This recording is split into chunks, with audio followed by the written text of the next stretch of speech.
Les propos à l'occasion de nos réunions de la CEDEAO du président Ouattara résonnent encore dans mes oreilles.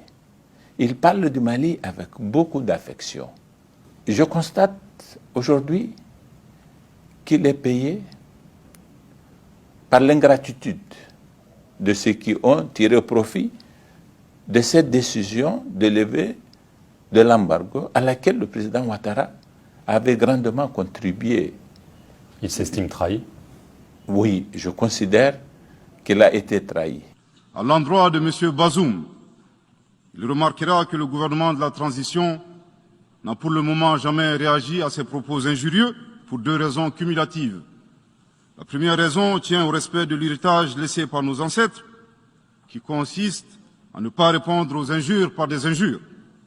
La seconde relève de l'identité de M. Bazoum, l'étranger qui se réclame du Niger. Nous savons que le peuple nigérien, frère du Mali, se distingue par des valeurs sociétales, culturelles et religieuses très riches. M. Bazoum n'est pas un Nigérien, son comportement nous le reconforte totalement dans notre constat. Excellence, Monsieur le Secrétaire général, le Mali tirera toutes les conséquences de droit de vos agissements.